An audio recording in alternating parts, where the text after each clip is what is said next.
Olá, ouvintes do podcast Nutrição, Exercício e outras cositas más. Aqui Miguel Ângelo, apresentando para vocês então mais um episódio do nosso podcast.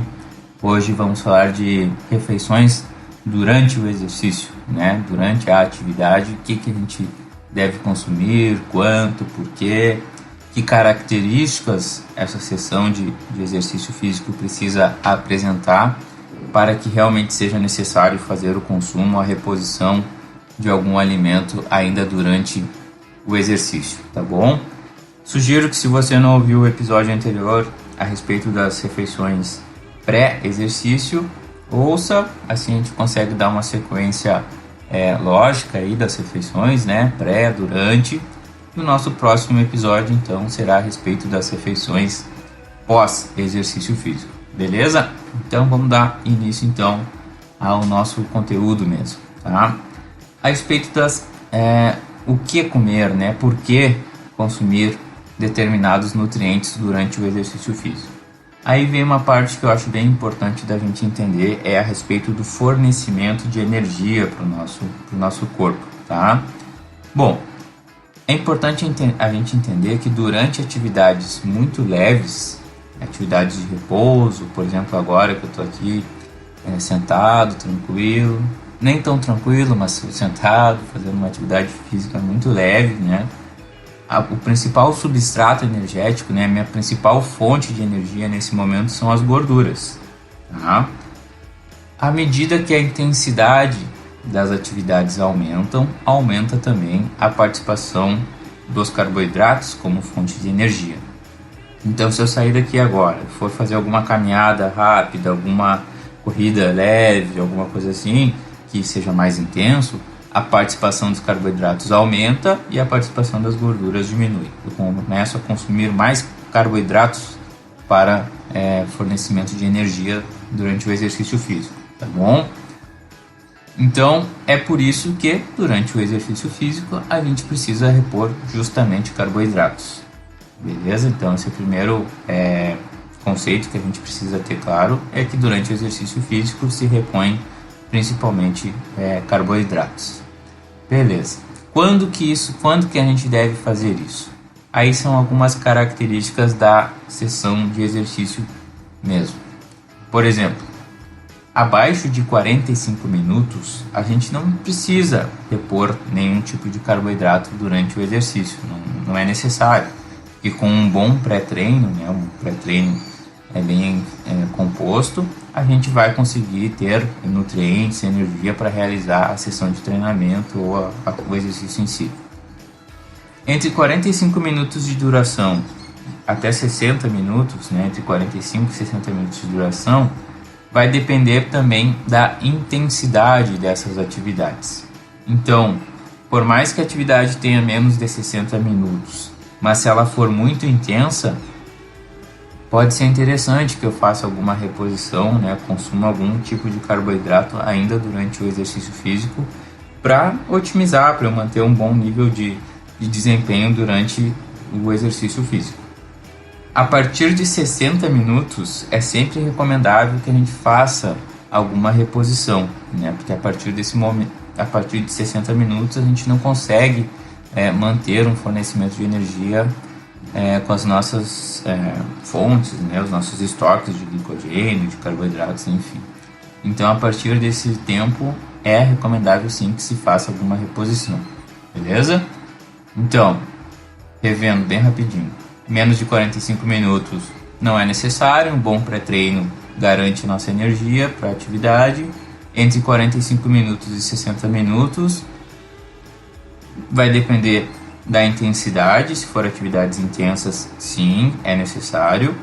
E a partir de 60 minutos, sim, é recomendável que a gente faça o consumo de carboidratos ainda durante o exercício físico, beleza? Bom, e quanto, Quanto de carboidratos a gente deve consumir? Bom, a recomendação que a gente tem é de consumir 30 a 60 gramas de carboidrato por hora de atividade.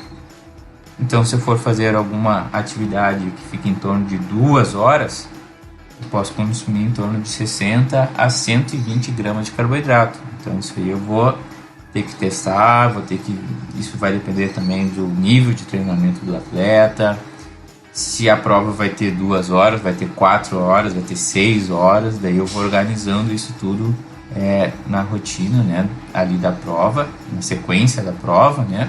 É interessante que se faça uma organização onde a gente consuma o carboidrato em intervalos regulares, por exemplo, a cada 30 minutos, a cada 40 minutos, a cada 20 minutos.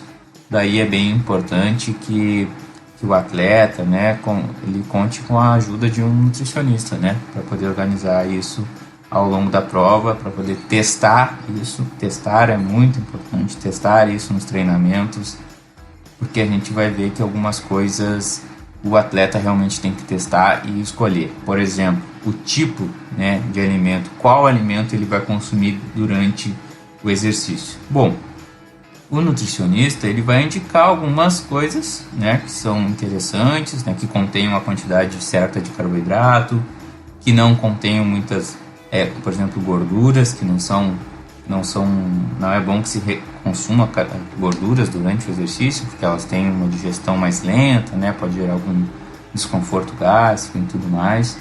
Então, cabe ao nutricionista oferecer alguns alimentos, e aí o atleta vai ver ali dentro das suas preferências, vai testar essas coisas durante os treinamentos, e aí para a prova vai estar tudo certo, tá? Por exemplo, alguns alimentos que são recomendados assim para durante a atividade: frutas, de uma maneira geral, daí vem a banana principalmente, né? Porque ela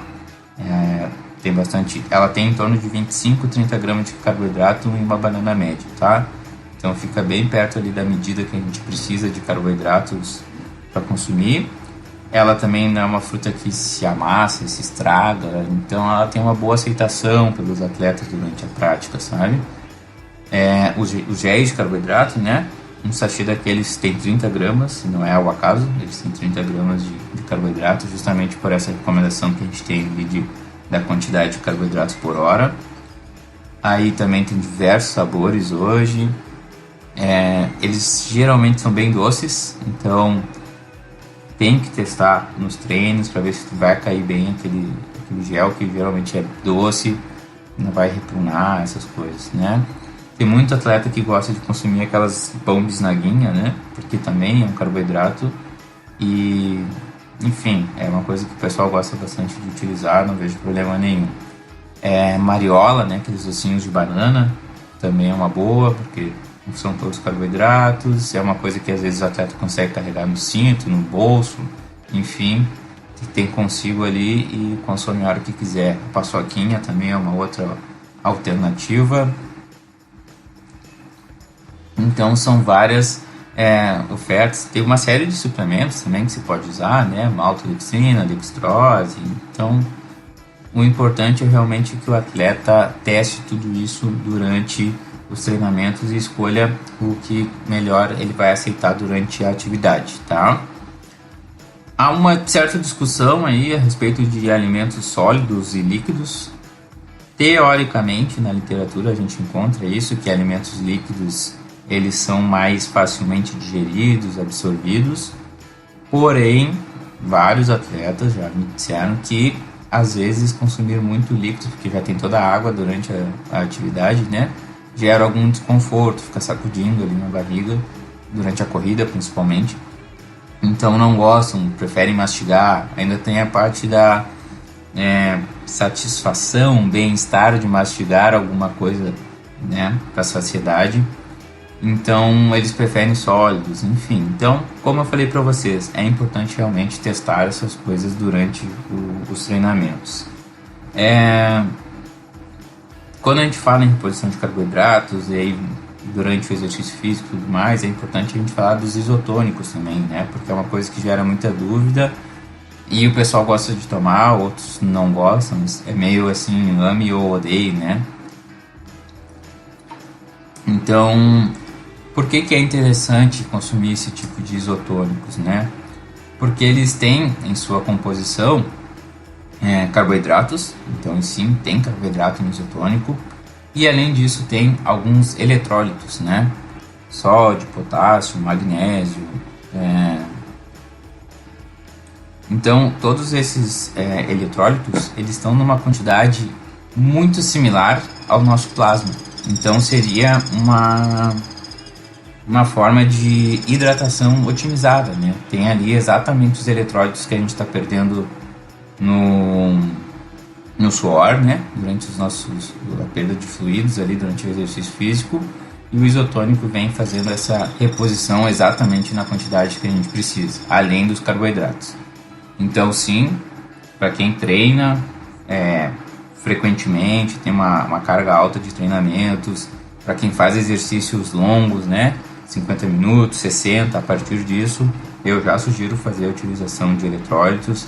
Para quem faz atividades que sua muito, né, perde muitos fluidos, muitos líquidos, recomendo fazer a utilização desses eletrólitos.